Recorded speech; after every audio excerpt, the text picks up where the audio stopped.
Magandang umaga, magandang hapon at saka magandang gabi sa inyong lahat. Ito na naman si Elsie reporting from the US, pero ang mga succulents ko ay nasa Pilipinas. Marami na akong binili na mga succulents starting last November 2025 from Benguet. Pero marami na ring namatay, pero gustong gusto ko talagang mag-alaga ng mga succulents. Kaya nagpursigi ako na maski na marami nang namatay sa mga orders ko, gusto ko pa rin mag-alaga ng mga succulents. Pero mga succulents ay nasa Pilipinas, nasa lowlands. Talagang marami nang namatay sa mga na-order ko. Pero dahil talagang gusto ko ang merong succulent sa bahay namin doon sa Pilipinas, tinutulungan ko ang mga nag-aalaga doon ng mga succulents. Kaya remotely akong nandito ako sa States, sa America. Kasi sa Amerika, mahal ang mga succulents. Kaya doon ko na lang ikino-concentrate ang mga succulents, pag-aalaga ng mga succulents. Kasi at least affordable doon. Dito napakamahal yung mga yan eh. Diyos ko I cannot afford to buy all of the succulents if I buy all of them here in the States. Unless magpro-propagate ako ng mga dito sa Amerika, 4 seasons kami. Merong summer, fall, winter, and spring. Kaya mamamatay din yung mga halaman pag hindi mo in-secure, ma-winterize sila. Kaya mas gusto ko nang mag-alaga ng mga succulents sa Pilipinas. So ngayon, nagvi-video ang staff ko na every week, dati monthly or every 2 months. Pero ngayon, weekly na susupervise ko talaga ang mga namamatay.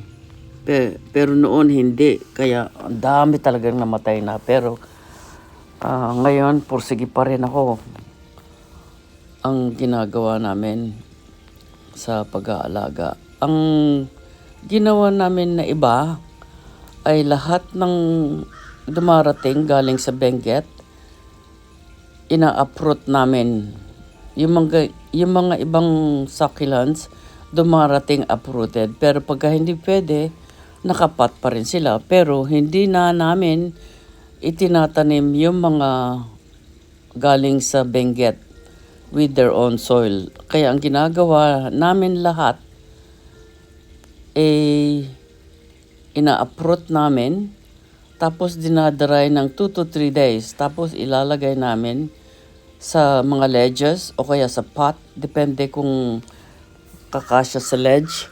Tapos gagamitin namin ng local succulent mix. Yung succulent mix ko, binili ko sa local vendor. Maganda naman ang soil niya. Pero ngayong week na ito, meron kaming pagbabagong ginawa sa video. Ginawa namin by groups yung mga halaman. Kasi may mga ledges ako. Tapos, group namin yon, like group 1, 2, 3, 4, 5, 6, and so on. Meron kaming mga 9 groupings na. Ibig sabihin, yung groupings namin naka-ledge o kaya naka-shelves, nakalagay doon ang mga succulents. Kaya altogether, meron kaming 9 groupings. Can you imagine? Marami na akong nabili na succulents. Ngayon lang, medyo nagtatagal ang mga succulents. Meron pa rin namamatay, 1 o 2. Pero not like before na talagang isang order namamatay. Meron nga akong isang order noon last May. 10,000 pesos ang binayad ko. Tapos mga over 60 succulents. Pero masama talagang loob ko nung namatay yun dahil regalo yun ng ng family ko, Mother's Day gift nila, tapos namatay lahat. Kaya I was so disappointed. Pag ako'y nakakarinig na namamatay ang succulents, talagang I'm not in the mood to talk to anyone in the Philippines kasi masama ang loob ko. Pero, sometimes I cannot blame them kasi hindi naman sila eksperto sa mga succulents, samantalang ako nag-video YouTube watching talaga ako ng almost 2 years. That's all I've been doing. Talagang tapos yung pag-aalaga ko dito sa America, ano bang tawag doon? Yung trial and error din ako noon. Pero hindi masyadong marami ang namamatay kasi hindi naman ako karamihan bumili. Ang binibili ko lang noon yung yung mura lang eh. Yung isang mga 50, 60. Mura lang ang bili ko eh sa vendor. Pero yung mga succulents na binibili ko, mga 1-inch pot lang o kaya 2-inch pot. Tapos igugro ko sila. Pero marami, I don't remember how much it is. Pero hindi masyadong mahal. Pero marami na yun pagka bumili ako yung mga maliliit. Unless na bumili ako doon sa company na Mountain Crest, ano ba yun? Mountain Succulent Garden ba yun? Ang tawag doon, yun mga mahal ang mga pagbili ko doon. Pero hindi masyadong mahal, mga $3, $5 ang pot. Pero bumili ako ng mga yon kasi yung mga Sempervivum, yun ang mga para talaga sa winter. Kaya bumibili ako ng Sempervivum. Kasi may winter kami dito sa Maryland, 3 months. Kaya bumili ako ng marami na Sempervivum para ma-survive sila. I don't need to bring them sa greenhouse o kaya sa loob ng bahay. Kaya ganun. Kaya karamihan ng mga halaman ko ngayon, Sempervivum, or it's called Hens and Chicks. Pero anyway, back to the Philippines. Ito ang group 6 na ito. Pag nakikita nyo, marami akong mga Haworthia aloe, mga hindi regular succulents.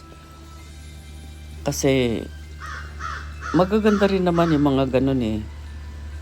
Tapos magaganda sila ngayon. Very kasi ang ginagawa namin, yun nga, in-uproot. Tinanggal namin yung soil ng Benguet. Tapos kasi ibang soil ng lowlands. Tapos ngayon, medyo malamig, pero mainit pa rin. Babagyo-bagyo, pero mainit. Pero ang ginagawa namin, every other day, ang dilig namin.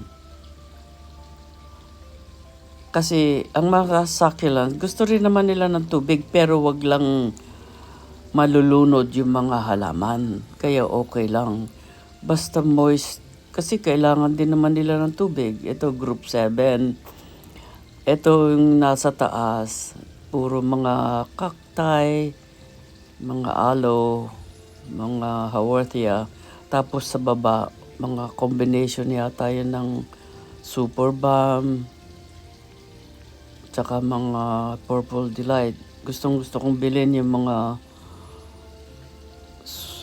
yung purple delight kasi magaganda sila, ang gaganda nila eh. Tsaka gusto ko yung variegated, pero mahal ang variegated. Bumibiling lang ako ng kokonting purple delight na variegated. Tapos ang plano ko mag-propagate kami ng marami. Pero ito wala pang 3 months ito, lalago na nila eh. Hindi sila namamatay. Kaya ito, mga combination yata ito ng super balm. Very slow grower ang super balm, kaya ayaw ko. Tsaka ayaw ko yung masyadong matatangkay na ganyan. Gusto ko yung hindi sila nag-grow na mataas. I'd rather put them in a nice clay pot na malalaki. Pero ito, mga ledges, ginagawa ko tong parang propagation area namin eh. Tapos, pagdating ko sa Pilipinas, gagawa ako ng mga arrangement kagaya nito. Kasi yung mga clay pot na malalaki, hindi naman masyadong mahal sa Pilipinas kagaya niyan. Malaking pot. I think the biggest pot we can buy is 12-inch pot. Ito mga Purple Delight. These are, ito yung mga medyo mahal na Purple Delights. Sa awa ng Diyos, buhay pa sila. Pero itong mga ito, mukhang strugglers. Pero nabubuhay pa rin sila. We're trying our best na buhayin sila. Pero siguro hindi na ako bibili ng mga ganito. Pero ito, arrangement ni Brenda.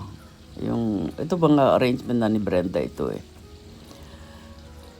Tapos, next grouping, ito number 9. Kaya,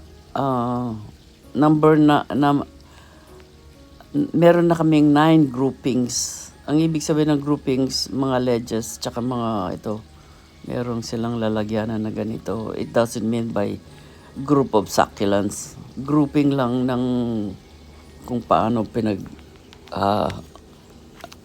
pinaglalagay nila doon na medyo, sabi ko, tuwing mag-video kayo, pagandahin nyo para maganda naman ang ipapakita ko. So, enjoy the video. I hope you enjoy it. Eto. At saka yung mga ibang hindi succulent dyan, kagaya nun sa likod.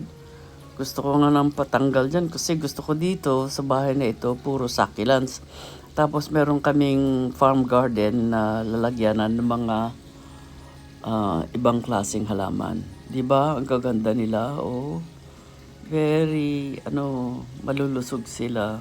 At saka, marami akong mga, crested na binili. Tapos ito, kabibili ko lang yan. Pero, kaya hindi na ako bibili ng ganyan. Yung barbecue stick. It's hard to grow them. I don't know. Maybe it just depends from the vendor. Kasi meron din ako mga barbecue stick na bili. Okay naman sila. Pero, depende. Kaya bumibili ako sa mga iba-ibang vendor, kaya gusto kong makita kung anong mga yung mga binibenta nila para pagka hindi maganda ang dating hindi na ako bibili sa kanila.